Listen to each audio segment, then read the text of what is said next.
Sir. जय हिंद बच्चों। इस समय आप लोग महामना इंस्टीट्यूट के यूट्यूब चैनल से जुड़े हुए हैं और इस चैनल में मैं आपका स्वागत करता हूं। आज हम लोग क्लास 11th फिजिक्स के फर्स्ट चैप्टर भौतिक जगत के अंतर्गत हम भौतिक नियमों की प्रकृति के बारे में पढ़ने जा रहे हैं। एक चीज़ हम आपको बता दें कि इस पूरे ब्रह्मांड में सूक्ष्म से सूक्ष्म वस्तुएं और बड़ी से बड़ी वस्तुएं हैं और इस प्रकार सूक्ष्म से सूक्ष्म वस्तुओं यानी ऐसे कह लीजिए कि भौतिक विज्ञान के अंतर्गत हम अति सूक्ष्म वस्तुएं जैसे परमाणु, अणु, नाभिक, इलेक्ट्रॉन, प्रोटॉन, न्यूट्रॉन इत्यादि का अध्ययन करते हैं। इसके साथ साथ दीर्घ आकार की वस्तुएं जैसे कि तारे और आकाश गंगा का अध्ययन करते हैं। तो इन भौतिक विज्ञान की प्रकृति के बारे में जानने से पहले मैं आपको बता दूं कि अगर इस चैनल पे आप नए हैं तो चैनल को सब्सक्राइब कीजिए, बेल आइकन को प्रेस कीजिए ताकि पढ़ने वाले रोज़ वीडियो की सूचना आप तक पहुंचती रहे। इस वीडियो को मैक्सिमम स्टूडेंट तक शेयर करें ताकि मैक्सिमम स्टूडेंट इस वीडियो का बेनिफिट ले सकें।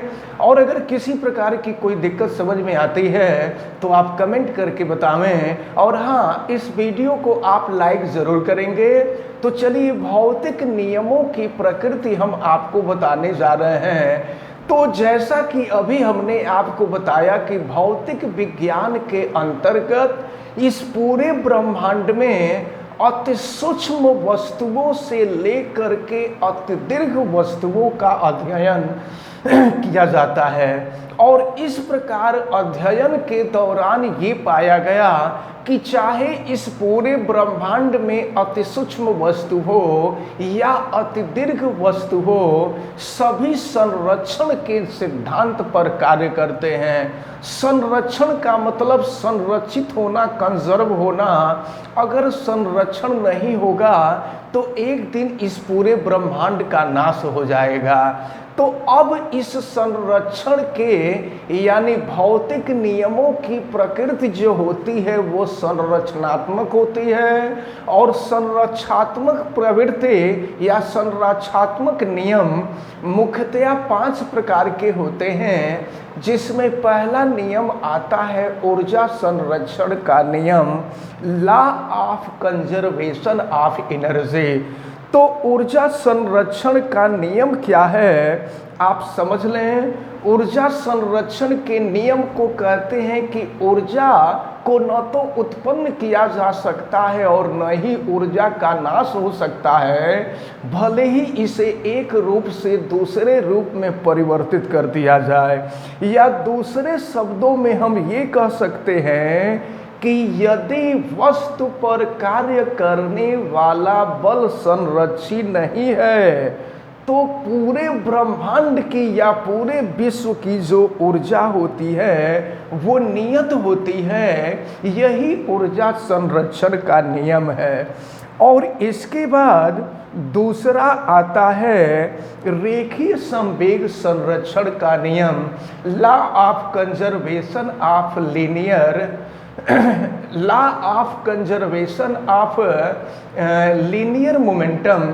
इस नियम के बारे में हम पढ़ें तो यह नियम यह बतलाता है कि यदि कणों के निकाय पर कार्य करने वाला बाह्य बल शून्य हो, अगर कणों का कोई निकाय हो और उस निकाय पर बल कार्य कर रहा हो तो अगर यह बाह्य बल शून्य हो तो निकाय का रेखीय संवेग संरक्षित होता है।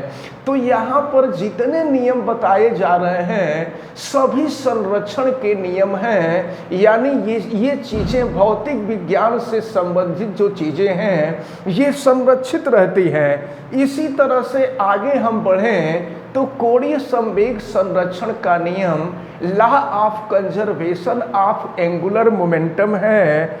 और इसके अंतर्गत होता ये है कि यदि कणों के निकाय पर कार्य करने वाला बल आघूर्ण शून्य हो तो इस स्थिति में निकाय का जो कोणीय संवेग है, निकाय का कोणीय संवेग भी संरक्षित होता है।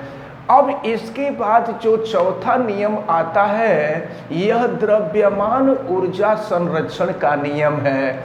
और आइंस्टीन ने बताया था कि द्रव्यमान भी संरक्षित होता है, द्रव्यमान ऊर्जा में कन्वर्ट हो सकता है और ऊर्जा द्रव्यमान में कन्वर्ट हो सकता है। इसके लिए एक सूत्र बताया गया, E=mc², जहाँ यम वस्तु का द्रव्यमान है, c प्रकाश का वेग है, और आपको पता है कि प्रकाश की चाल 3 × 10⁸ मीटर पर सेकेंड होती है। तो इस संबंध को आइंस्टीन का द्रव्यमान ऊर्जा संबंध भी कहते हैं। तो द्रव्यमान ऊर्जा संरक्षण का नियम यही है कि इस नियम के अनुसार पूरे ब्रह्मांड का द्रव्यमान एवं ऊर्जा दोनों संरक्षित रहता है। मतलब द्रव्यमान ऊर्जा में कन्वर्ट हो सकता है और ऊर्जा द्रव्यमान में कन्वर्ट हो सकता है। ये द्रव्यमान ऊर्जा संरक्षण का नियम है, जिसको आइंस्टीन का द्रव्यमान ऊर्जा संबंध E=mc² से प्रदर्शित किया जाता है। अब आप इसका एक छोटा सा उदाहरण मैं दूं आपको कि जैसे मान लीजिए आप कोई वर्क करके आ रहे हैं, जर्नी करके आ रहे हैं, दौड़ करके आ रहे हैं, और आने के बाद अगर आपका वेट किया जाए तो आपका वेट घट जाता है। लेकिन अगर आप आराम कर रहे हों और आराम करने के बाद या सो करके उठे हों, सो करके उठने के बाद अगर आपका वेट किया जाए, आपका मांस निकाला जाए तो आपका मांस बढ़ जाता है। तो ये आपको अच्छी तरह से याद रखना होगा कि द्रव्यमान ऊर्जा में और ऊर्जा द्रव्यमान में संरक्षित होता है, यानी परिवर्तित होता है। अब इसके बाद पांचवा जो नियम है, यह आवेश संरक्षण का नियम है। और आवेश संरक्षण का नियम हर जगह संरक्षण का मतलब सुरक्षित होना। तो आवेश संरक्षण का नियम ये बतलाता है कि किसी विलग निकाय यानी आइसोलेटेड सिस्टम, और आइसोलेटेड सिस्टम या विलग निकाय उसको कहते हैं ऐसा निकाय जिसका आसपास के वातावरण से कोई संबंध न हो, उसे ही हम आइसोलेटेड सिस्टम कहते हैं। आप देख रहे थे कोरोना काल में लोगों को आइसोलेशन वार्ड में रखा जा रहा था। आइसोलेशन का मतलब आइसोलेटेड का मतलब उस व्यक्ति को ऐसे जगह रखा जाए कि उसका आसपास के लोगों से किसी प्रकार का कोई संबंध न हो। तो किसी विलग निकाय का आवेश संरक्षण का नियम ये बतलाता है कि किसी विलग निकाय का कुल आवेश सदैव संरक्षित होता है। अगर उस वस्तु से आवेश निकलता भी है तो निकला हुआ यह आवेश पुनः आकर के संग्रहित हो जाता है। तो इस प्रकार भौतिक नियमों की जो प्रकृति होती है यह संरचनात्मक होती है, और ये मुख्य रूप से 5 ही हैं। इन्हीं 5 पर पूरा भौतिक विज्ञान या पूरा ब्रह्मांड कार्य करता है। तो हमें उम्मीद है कि आपको भौतिक नियमों की प्रकृति, जिसके अंतर्गत आपको ऊर्जा संरक्षण का नियम, रेखीय संवेग संरक्षण का नियम, कोणीय संवेग संरक्षण का नियम और आवेश संरक्षण का नियम बताया गया, ये सब आपको बहुत अच्छी तरह से समझ में आया होगा। आप वीडियो को लाइक कीजिएगा और इस वीडियो को मैक्सिमम स्टूडेंट तक शेयर भी कीजिएगा। अगर आप महामना इंस्टीट्यूट के यूट्यूब चैनल पे नए हैं तो इस चैनल को सब्सक्राइब भी कीजिएगा। आप बेल आइकन को प्रेस भी कीजिएगा। अगर किसी प्रकार की कोई दिक्कत समझ में आएगी तो कमेंट करके हमें बताइएगा भी। आप सभी लोगों को बहुत बहुत धन्यवाद। जय हिंद।